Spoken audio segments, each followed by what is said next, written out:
Let's see, you want to send a link to whatever the heck is on here. Gmail.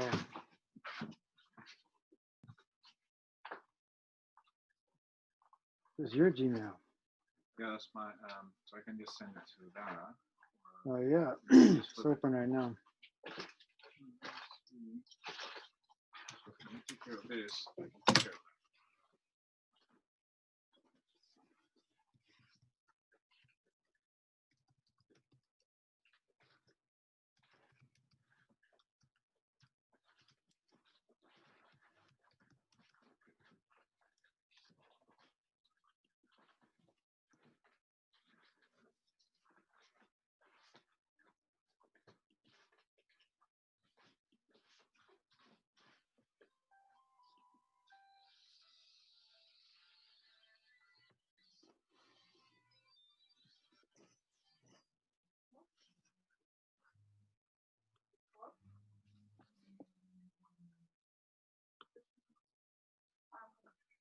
Hold on a second. Take a phone call from the hospital. Okay.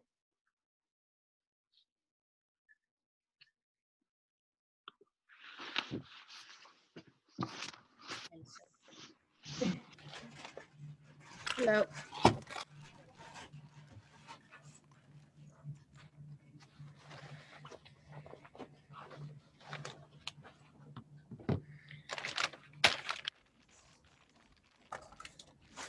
Hello, everybody. Hello. Hi. Good afternoon. Good afternoon. As soon as my colleagues clear out, I'll take my mask off. And I guess we'll wait a couple minutes to see. Well, does anybody know how many people are supposed to be here total?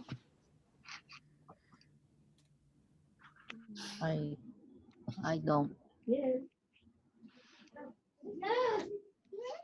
you make it so it's just a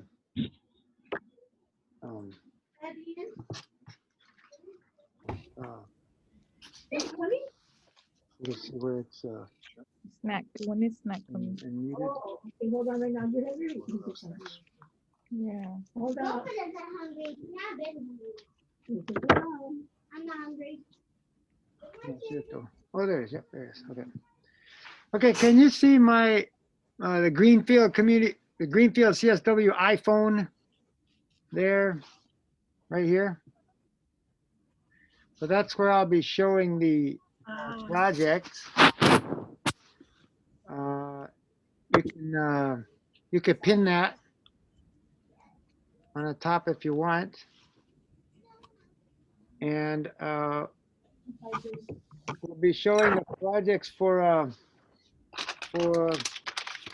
ASES 5 and also ASES 6.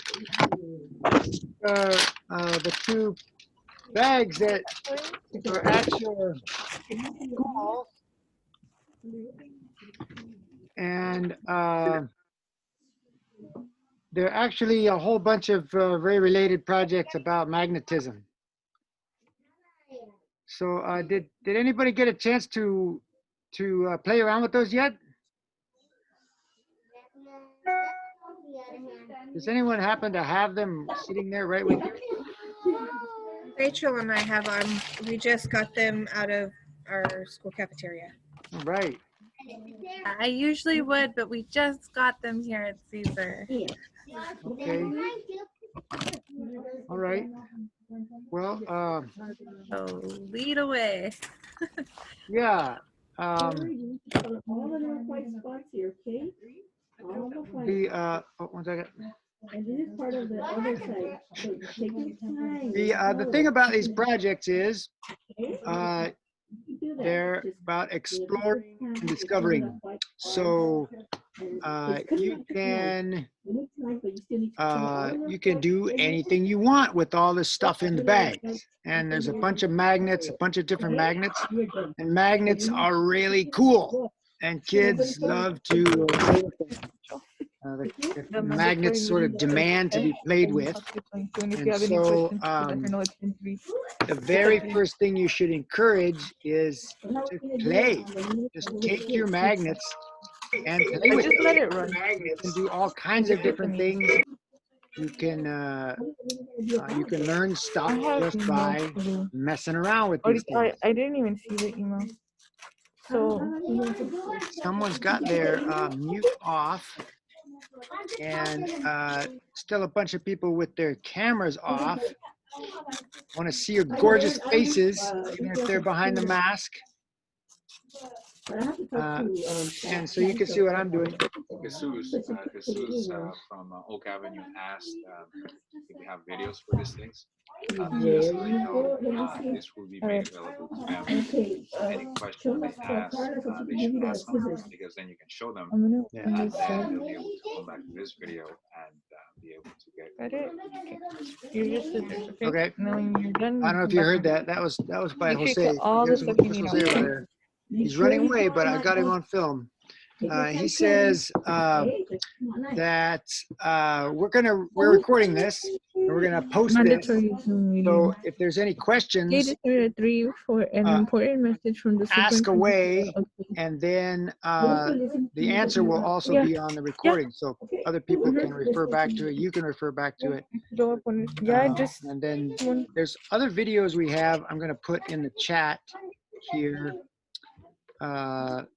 That are very related to this. Some of them are actually these projects in a slightly different form. So I don't see anyone else in the waiting room. So maybe I'll just start. Like I said, the very first thing to do is to play with your magnets. Don't try to pass that by. Don't skip that. Yeah. Because the kids will be screwing around with them the whole time anyway. So it's just to give them the space and time to play with the magnets. Of course, Can I interrupt really quick? I'm so sorry. Yeah, go ahead. It's really hard to hear. Mendoza, can you please mute your microphone? Thank you. Thank you so much. Yeah, anybody can stop me anytime to ask a question. No problem at all. Right, so the thing about magnets is they pull on things. They pull on each other and they pull on certain things. Not everything, but certain things. And then they also push on each other. If you have two magnets, you'll see they pull and they push on each other, which is really a mystical thing. And ever since the discovery of magnets, people have been mystified by them. They occur naturally. Certain rocks with a lot of iron in them that were formed under just the right conditions, they're magnets. And so people have found natural magnets just laying on the ground for centuries. And so they pick them up and they play with them and try to figure out what's going on. And kids still love to do that.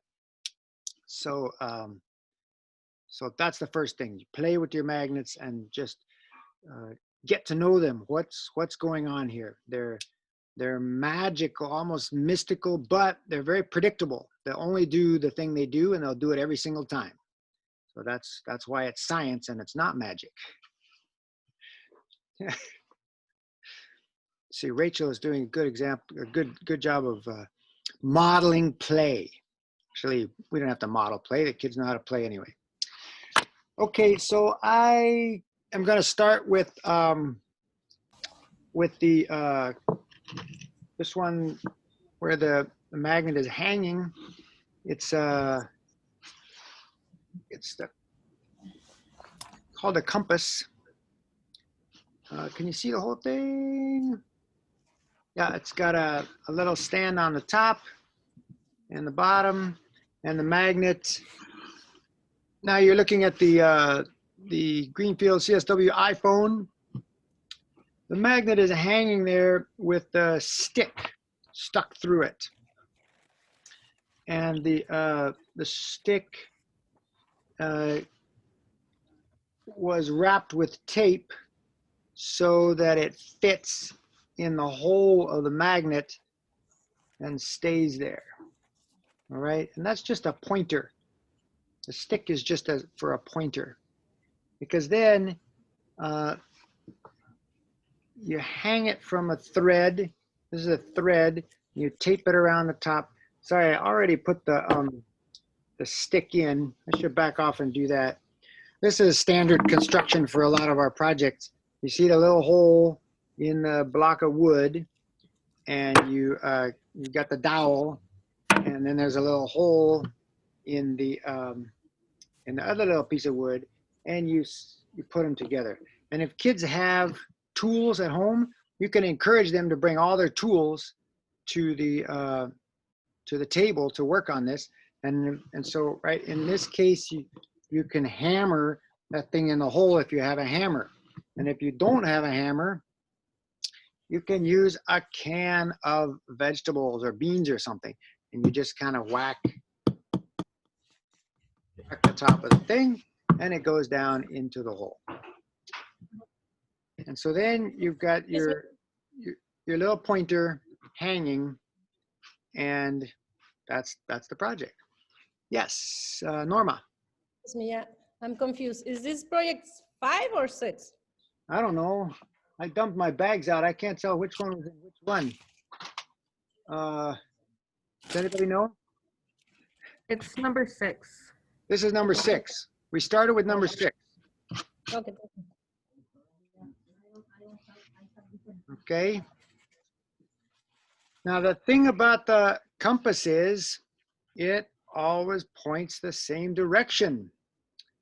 If you have no magnets nearby, if you move all your magnets out away from the compass, it's going to sit there and point in one direction. And so you could take the compass and turn it around like this, and you'll see that it continues to point in the same direction. You should actually get up and walk around and take the thing back and forth and move around, and you'll see that it continues to point in the same direction. By the way, I'm only saying that because some of you don't have it. The kids will realize that it's pointing in the same direction. So then you can take it.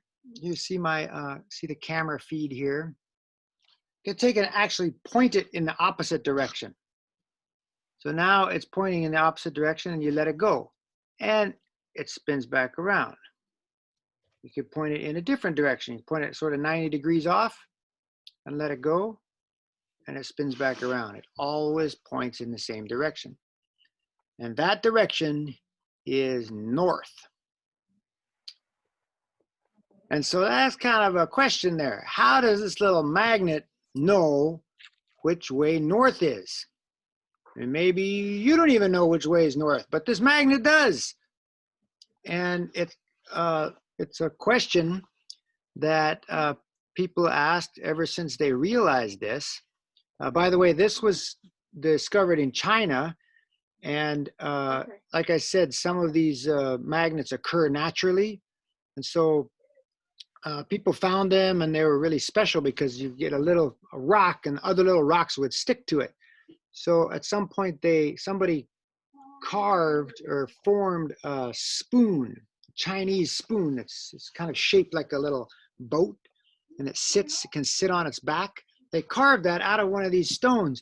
And then they noticed that when they let go of it, it turned around by itself and pointed to the north. And they were blown away, and they thought, wow, this is totally magic. It's a mystical force. And then they realized this is going to be really useful, because if you're lost in the forest, or if you're lost in the ocean, or anytime when the clouds are covering the sun and the stars, you don't know which direction is which, well, this little magnet will tell you every single time. So they called that interestingly enough, they call that the point south needle, south pointing needle. So in China, the compasses point south. The other side of the compass is pointing north, but they chose to focus on the south part of it. Once you know one direction, you can figure out all the other directions. You may remember that never eat soggy waffles, right? North, east, south, west. Once you have north, then you turn to the right and you can get all the directions. So one direction is as good as all of them. So that's what this thing does. And the only time it doesn't point north is when you bring another magnet close by. I'm going to wrap it around so it hangs a little bit higher and make it so you can see it. And so now here's my compass up here, but now I've got this other magnet down at the bottom. And now I can control that hanging magnet with this other magnet. So you can sort of see that the hanging magnet is following the magnet in my hand. And that is what magnets do. They pull and push on each other. And so when I take away that magnet, now that thing is pointing north again.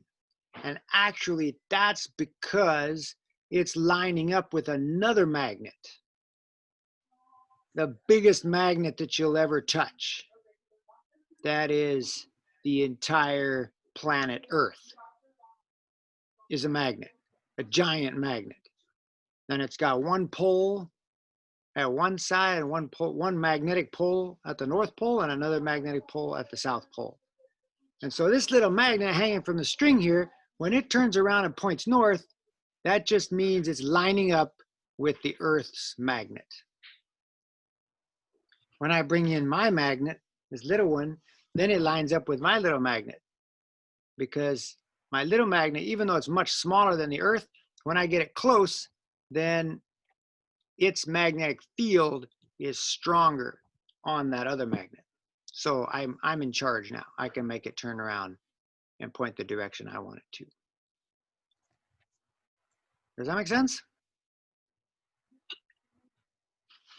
So I'm talking, I've used this word magnetic field. Magnetic field, that means a force over a distance. Force over a distance. Usually if I want to push on something, I have to touch it, right? Here I'm pushing on this little stick and I have to touch it. I either push on it or I pull on it. That's what a force is. You push it and pull it, but I can't sort of make that thing move without touching it. But with a magnet, I can make it move without touching it.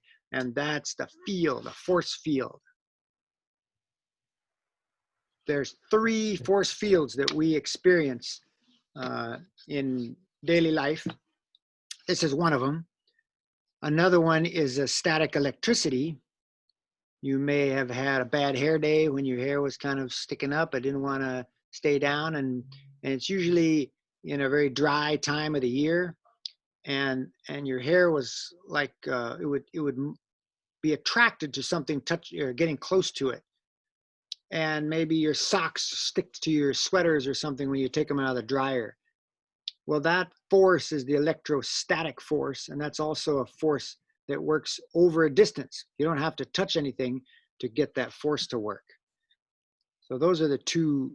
There's electrostatic force field, and then there's a magnetic force field. And the third force field is so common we never even think about it. If you take something and drop it, it falls to the ground. Big news, right? When you drop something, it falls to the ground. That's something we've all known since we were babies. You trip, you fall to the ground. Well, I don't know if you ever thought about it, but the force pulling you down is gravity, right? And that's gravity coming from the Earth. So the Earth is pulling on you, but the Earth doesn't have to touch you to pull on you. Like I'm dropping this little battery and I drop the battery, I'm completely let go of the battery, it's not touching anything, but the Earth is pulling it down. And it's pulling it down with a force field, the gravitational field. Does that make sense? Yeah? Okay. You don't have to lay all this stuff on the kids. In fact, some of it you might not want to lay on at all, but the facilitator, the teacher, yourselves, should always try to be a couple steps ahead of the kids. So I'm giving you these concepts so at least you have this idea of more or less what's going on here. So if they have a question, you can at least point them in the right direction. That being said, your job is not to answer all their questions. If they have questions, the most important thing is to support those questions. That's a great question. Oh, that's an excellent question. Listen, everybody, to what that person asked as a question and get everybody thinking about that question and the answer. The questions are much more important than the answers. The answers are pretty useless, actually, if you don't have the questions. That's what these little projects are all about, is to generate the questions. Why is this happening? What's going on here? All right, so there's the first one. And now, like I said, I just dumped all this stuff on the table. I was going to go to this one now. This one is made from 4 sticks. The sticks are the 2 long sticks, long popsicle sticks, like tongue depressors, and two shorter ones. And then there's all these tiny binder clips, and then a piece of paper that goes over the top of it. So can you see me building this thing? I'm putting the sticks down in a square. I think that's clear. Is that clear? Yeah, that's pretty clear. And then I'm putting the paper on top of it, and then I'm clipping it with the 4 little binder clips. So it makes kind of a little frame, like a picture frame, that we're going to put the iron filing, the magnetic sand in it. Got a little cup full of black sand. That sand came from the beach right at near Moss Landing, and the blackness in the sand is from the iron particles that are in it, and it makes it magnetic. So the black sand will line up with the magnetic field. And so that's what we're going to look at, is the shape of the magnetic field. So once you've got your little frame together like this, then you lay it down like this, and you pour on a little bit of the black sand. And the black sand is not pure. We took that straight from the beach, and you can purify it more if you take your magnet and you suck up a bunch of the black stuff and then shake it around a little bit, and the sand, the non-magnetic stuff will fall off and leave you only with the black stuff, and that stuff will work better. So you get some of that black stuff onto the paper. Not much, doesn't have to be much, not even a layer, not even a solid layer. It's better if there's some paper showing through. And then you can get any of the magnets, the round magnets or the square magnets, and you bring them up underneath the paper. And you can see you start to make these little patterns in the sand. See that? Yes. I think I've got too much sand on there, but it's working. And it works best if you don't put the magnet right next to the paper. If you hold it off a little ways, then move it around, and you start to see the pattern that the magnetic field makes, the shape of the field. I'm gonna share my screen and show you a picture of the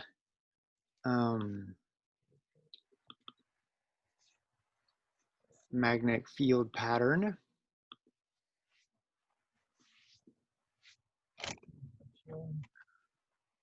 I like it. There it is. Can everybody see that? Yes. That's the magnetic field. You can see there's 2 sort of centers, and those are the 2 poles of the magnet. There's a north pole and a south pole. and then the magnetic field lines go between the poles. You can see one going straight down the middle there that's just connecting the two poles. And then after that, they start bulging out, but then they always come back. So every field line goes from one pole out and then all the way back into the other pole. And you might ask, well, which pole is which? When I got a magnet like this, how do I know which pole is which? And the answer is, you got to have another magnet that you already know the pole of before you can tell. If you just look at it, or if you just have one magnet, and you just look at it, you'll never know which pole is which. These magnets have poles on the side or on the face. And we painted these magnets so there's a white face and a black face. And so you could tell them apart because one pole is one way and one pole is the other way. And so I've got this this model here, and it's got the black face pointing to the north. That means the black face is the north face and the white face is the south. Did I say face? Pole. The black face is the north pole and the white face is the south pole. All right.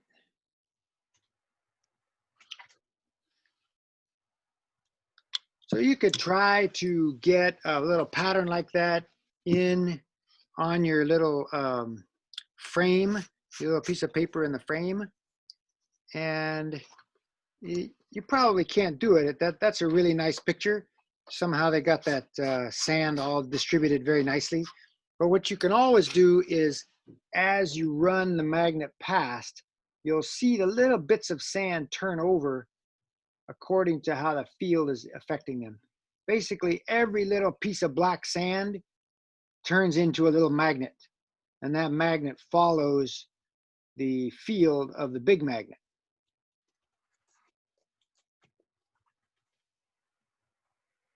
Okay.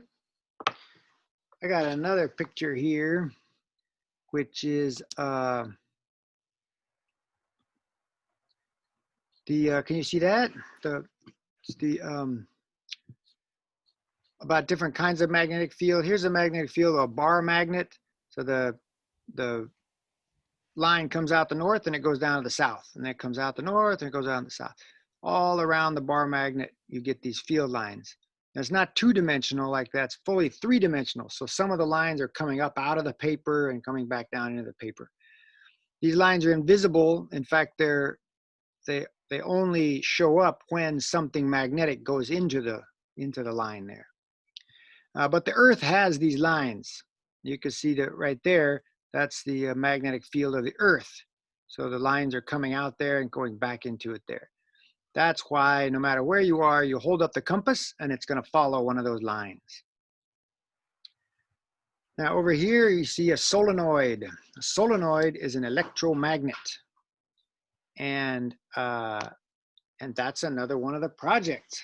So I'm going to move on to that one.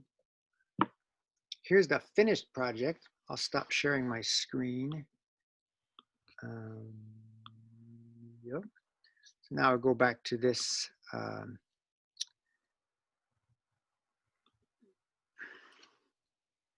This one here. This is the electromagnet. I'll take this apart so you can see how it was built. It's basically the wire wrapped around the nail, and the nail is stuck into the cork. So you've got a nail stuck in a cork, which is mostly for safety, but you can hold on to it nicer that way. But basically, you use your soup can hammer again and just hammer the nail down into the cork, and you've got the cork, and then you take the wire, the red wire, and you unwind it from it. It comes in a thing like this, and then you unwind that and wrap it around the nail like this. This is the simplest electromagnet you can make.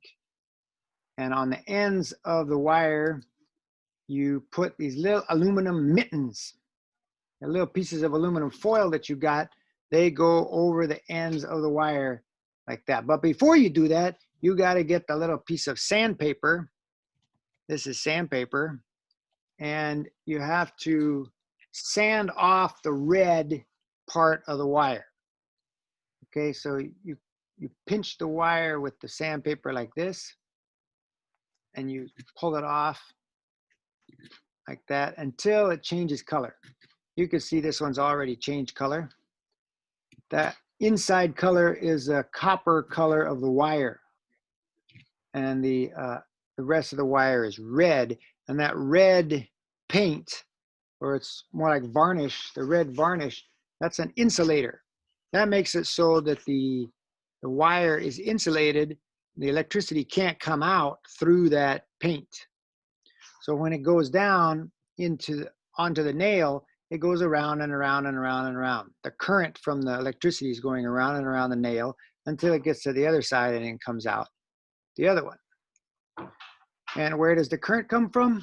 It comes from the little battery. So then you tape your battery onto one of the little mittens, and you leave that battery. You leave that mitten hooked to the battery. By the way, you got these little bits of tape. This is your tape. Well, we encourage the kids to gather more stuff. If they got any tape in their house, they can use that tape too. And if they don't have tape, if a kid doesn't have tape or doesn't have scissors, you can encourage them to get some tape and get some scissors because they're really useful. You could build a lot of great things with them. So we just brought this tape because if they don't have anything, we still want them to be able to build it. So you put one piece of tape on the one mitten to hold it on one side of the battery, and then you got a big piece of tape holding the battery onto the cork like that. And now the other side of the wire gets another mitten, and by the way, you want to bend those mittens over, smash the aluminum foil down and bend the wire so it doesn't come off the mitten, stays on the mitten like that. And then when it touches the other end, then your electromagnet is working. It always works better if you pinch the whole battery like this. You can just push on the top like that, but then maybe the bottom one's not making a good connection. So if you pinch the battery, you get a good connection. And then you can go look for something to pick up with your electromagnet, like another nail or a paper clip or a staple or something. And then when you let go, it should fall off. All right. Pick it up and drop it. Just like those big machines at the dump, picking up cars or big chunks of metal and dropping them. So by this time, the kids should have figured out what kinds of things the magnet attracts and what kinds of things it doesn't attract. So they can get a bunch of things that it does attract, like nails or screws or key rings or whatever they got, and you can go try to pick them up with the electromagnet.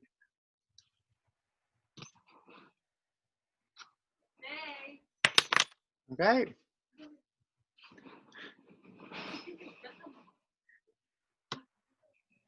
So there it is. There's the electromagnet. You can also take your electromagnet on your little piece of, we could call this the electric field frame. And you can see that it's also making an electric field in the sand, in the black sand. Okay. It turns out that an electromagnet is the same thing as a real magnet, a permanent magnet, a regular magnet. It's got a north pole and a south pole, and the only difference is it has an on and off switch. When the current is not flowing, then the electromagnet's not working. It's not a magnet anymore. And when the electricity is flowing, then you got a magnet. And that, my friends, is quite useful. That's how they make motors work. When they first discovered electromagnetism, basically the connection between electricity and magnetism, immediately they thought, wow, how can we make this work for us? How can we get electricity to do work? Because a magnet just pulling something metal is not very useful. It just pulls it over to it and stops. You want to pull it over and keep it going, or pull it around and around in a circle. And so that's what a motor does. When they develop motors, they got the magnet to pull it over, but then make it keep on going. Inside of every motor, there's a whole bunch of electromagnets pulling and pushing on regular magnets. Okay, so I once again encourage the play. You want the kids to play in whatever way they can, but don't ever forget, this stuff is really important. I mean, think about all the electric motors in your daily life. You've got the hair dryer and the blender and the fan and the starter motor in your car and the buzzer in your smartphone, the little vibrator thing. Those are all electric motors. And those are the ones we see, but then there's also motors that help to prepare our food, and drills and grinders and things that created the things around us. And all that stuff is done with this electricity and magnetism. So right there with that one cute little project, that is making the connection between electricity and magnetism, which is something that absolutely transformed the world since it was discovered in 1820. Okay. Are there any questions so far? I'm just dumping information on you, but you know, if you get some of it and then you keep playing and you learn some more, that's good enough. But does anybody have any questions?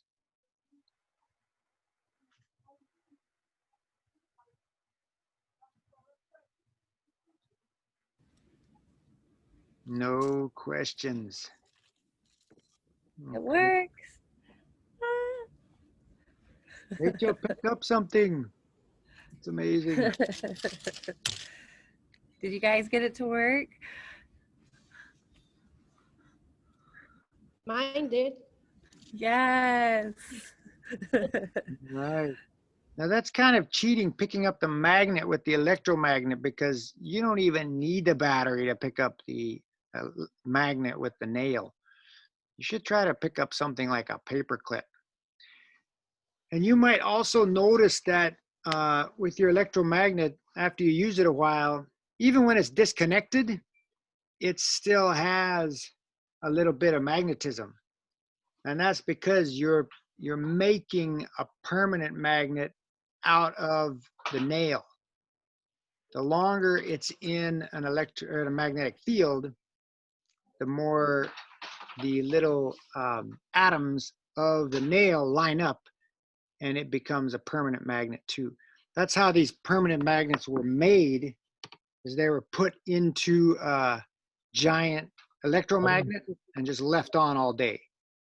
And so pretty soon they turned out that all the little atoms lined up, and it's a magnet. Whereas in the nail is also made out of iron, but all of the atoms are pointed in different directions, so it's not a permanent magnet.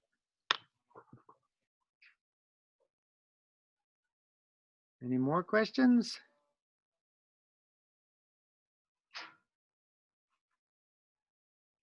There we go. Now she's got the paper clips. Very good.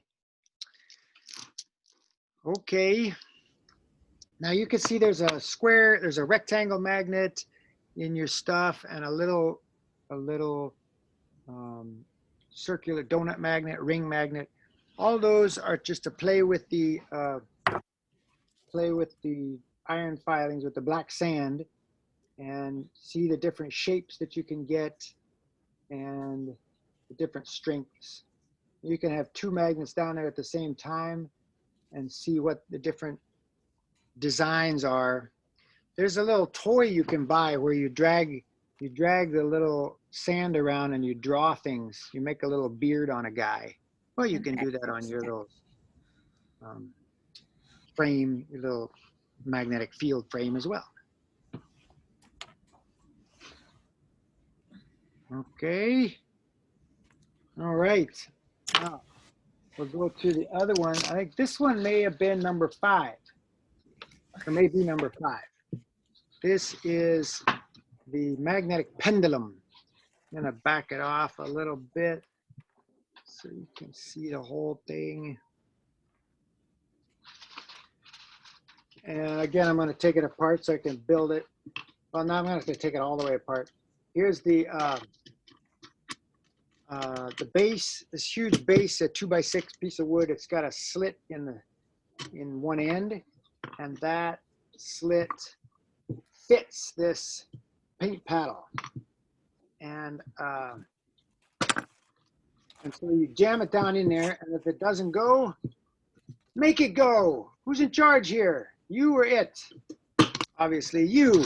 So you got to get your hammer or your soup can, and you make that thing go down in there until it fits into the hole like that. So it's jammed inside that little hole.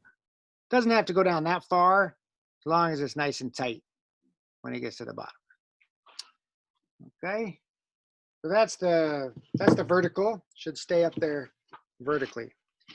And then there's a little thumb screw. This thing here is called a thumb screw, and it's got a little place you can turn it, and it goes through the hole. It might not go through the hole so easily. You might have to screw it through that hole. So, but you can do that. You can screw it through the hole. And by the way, if it feels too hard and you don't have pliers, if you have pliers, you can grab it with the pliers. But you can also grab it with one of these clips. And so now it's got a clip handle, and you can turn it like that and turn it through the hole. You're actually making threads on the inside of the piece of wood. And then you come up here on the top of it, and you put it through the other hole, so that it makes kind of a little stand. Okay, and then you twist it all down there until it's tight. And then you get the washer and the wing nut that goes on the other side. It's nice if the kids can learn the names of these things. That was a thumb screw. Usually screws you have to have a screwdriver or a wrench or something, but that one you just use your thumb and your finger, so it's called a thumb screw. And then this thing here is called a washer. It's a big old fat washer. It's called a fender washer, so it grabs the wood really well. And then this thing here is called a wing nut, because it's a nut with little wings on the end of it. Okay? And that's all because we can't expect the kids to have any tools. We would use regular nuts and regular screws if we were here in the workshop. But since they're not, that's why we got the thumb screw and the wing nut. Okay? So then that's your little stand, and it's all set up. It has to be pretty strong, and it's fully adjustable. You can make it go up or down depending on where you want it. That hurts. Are you okay, Norma? Did you smash your thumb? Okay, so then you take that little clip, little binder clip, or just some tape, doesn't matter so much, and you hang the magnet.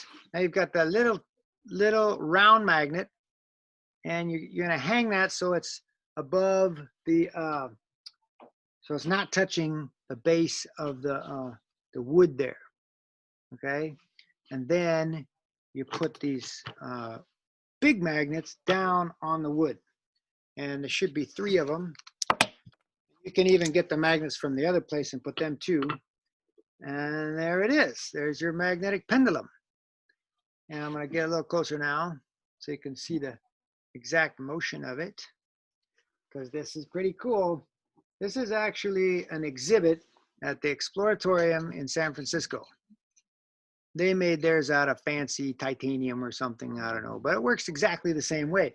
Now, when you swing the magnet in there, it goes bouncing around like crazy. It's an example of chaotic motion. It's pushing and pulling on the magnets down there, and you can't ever tell where it's going to stop or where it's going to go next. Okay, I'm going to put these other little magnets on there. You can do that too. And if the magnets don't stay where they're supposed to, you can use the tape to hold them down. The closer the magnet is to those other magnets, the cooler the motion will be, the more vivid and sort of immediate the motion will be. But in any case, it's cool.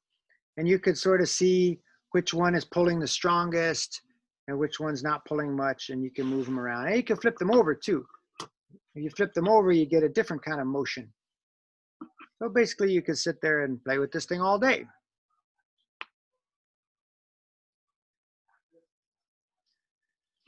And once again, the main concept here is that magnetic field. The fact that through the force field, these magnets know where the other ones are. You know, they can feel the other magnet pulling and pushing on them, even though they're not touching.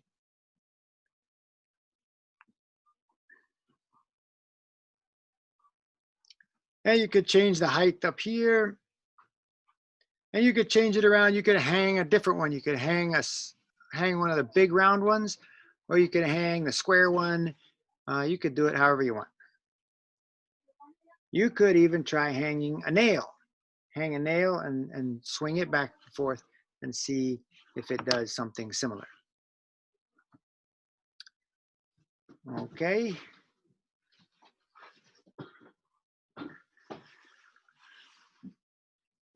Any questions on all that?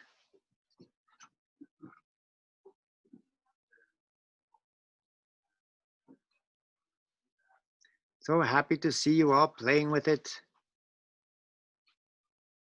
It's very important to play yourself so that you know what the kids are experiencing. And then don't be surprised if they have a different experience than you did and they learn something else and you never even thought about it before. That's a good thing. It's not a problem.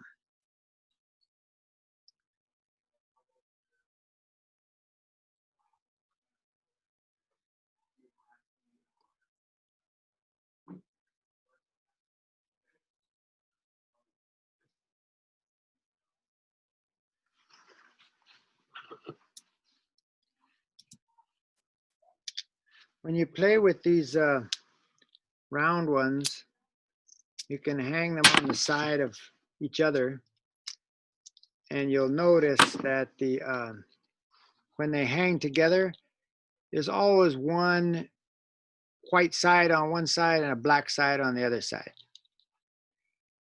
And if you turn it the other way, so both white sides are on one side, you feel it doesn't like it anymore. It's not happy, it doesn't want to be there. They're pushing on each other. Has to be the white on the black. And then you could put the next one on and hang two of them on there. But now those two don't like each other. These two, they don't like staying like that at all. They either smack together, white on black, or they push each other apart like that. And that's what it's all about. Magnets follow the rule of opposites attract and likes repel. And you can verify that, you can discover that with your magnets. In fact, don't tell the students that, just ask them. Does the white side like the other white side, or does the white side like the black side? And what about the black side and the other white side? And what about two white sides or two black sides? And they'll figure it all out themselves. You don't have to tell them anything. But that's one of the base concepts of these magnets, there's always two poles. You never find a magnet with only one pole. And when you've got the two poles, the opposite poles will repel, they'll push on each other, and the same poles, the like poles, will also, what did I just say? The opposite ones will attract each other, and the like ones will push on each other, repel each other. When you've got the magnet hanging there, then you can get your electromagnet, and you could try pushing on the different sides of that hanging magnet. Of course, it's always going to want to attract to the nail in there, but you can also make it move. Are you seeing that? I can make this one move with the electromagnet, and that's the motor effect. You can already sort of see, if I was smart enough, I could make an electromagnet in the right position so that every time I turned it on, every time I touched it to there, the magnet would turn a little bit more. Then it would turn more and more and more, and I fasten it to a little shaft, and then it can do work for me. It can wash my clothes, or it can dry my hair, or blow heat over my furnace.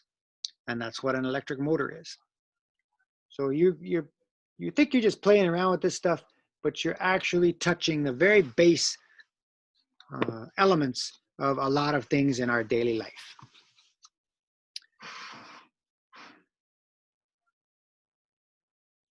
Okay. I don't know if you want to talk about how you're going to roll this out. Are you going to give both of these bags to the kids at the same time? Or are you going to give it to them one at a time? Both the same, huh? Both. Okay. So you could just encourage them, free for all. Here's these 4 different things you can make. You got the magnetic pendulum, you got the compass, you got the magnetic sand, and the frame, the magnetic field frame, and then you've got the electromagnet. You can make all those things, and then you can use that stuff and do more stuff. You can try to design more interesting things. Magnetic fishing is a fun thing to do. You got string here, and you got magnets, and you got paper clips, and whatever spoons and forks and jewelry and anything hanging around your house. You can make a little fishing operation where you pick things up and if you use the electromagnet. When I was little, I made a big old model of the dump, and I had my little dump truck come by and then dump off the materials. And then I had my little electromagnet on a pulley, and I'd let it down with the string, and then I would connect up the wires. I had the wires running up the string over to here, and then it would turn it on, and it would pick up some of the metal stuff, and then I would pick it up again and roll it over and dump it off somewhere else. Gosh, hours of fun and excitement. And then I went on to study physics and turn into a science teacher.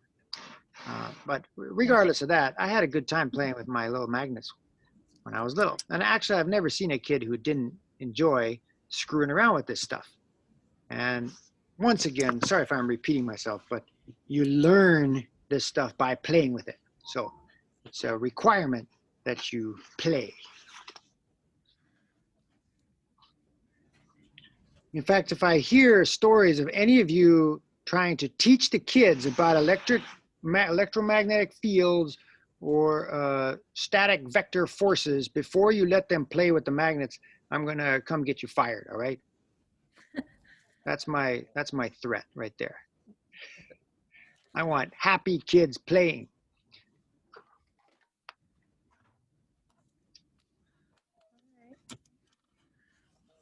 Well, that's pretty much all I had to tell you. I'll put those, I'll put the, oh my gosh, I'm using Jose's computer here, Jose's system, and there's no friggin' chat. Can you believe that? This guy living in the Stone Age. Let's see. Well, I guess we'll send them to you by email, but you can find them yourself actually if you go to. Well, here, let me share my screen again. I can do that. Share the screen. go to my web thing here, and you go to YouTube, where we have a channel. It's called Greenfield CSW. Greenfield CSW, and you can see all of our projects, and you can even just search magnets. Search magnet, and you get the #1 project that we did. The very first project we did all the way back there in March when the virus came to town was magnetic sand, and another one called a chomper. So you can read that, and you see me and Maria there not wearing masks. That was really early. We thought, oh, no problem. We'll just wait till this virus leaves and everything will be fine. But then 2 weeks later, we were doing these things with masks, and it was, we're still wearing masks. So that one's got the magnetic sand. There's another one from the third grade project called Electricity and Magnetism. Talks about the concepts of electromagnetism. Then there's another one called the magnetic pendulum and the compass. That was both of those two in the same project. And so those 3 have got almost all of the activities that we have here. So if you want to go learn some more about that, you can watch Maria and I, and you can see it in English or Spanish. All right, so that's YouTube channel, Greenfield CSW, and you can learn stuff from that. Okay.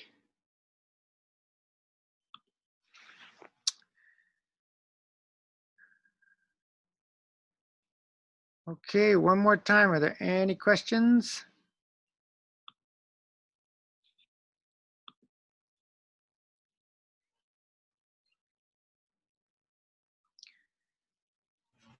If there's no questions, I don't know if, yeah, Mr. Mercado, did you want to say anything else? Are you even there anymore? I see you. I'm Oh, still here. there you are. I think we're done, more or less done with the all the stuff I wanted to show. I thought that was really neat. Thank you so much for that. We really do appreciate everything that you taught us today. So thank you. Can't wait to get this started in our classrooms. Okay. Yeah. Yeah. Yeah. Well, thank you everybody for joining us today, and we'll go at it. And good luck to you guys. Thank you so much. Thank you. Bye. Thank you. Yeah. Happy holidays. Thank you. Watch out for that virus. Happy holidays and stay safe. See you in the new year.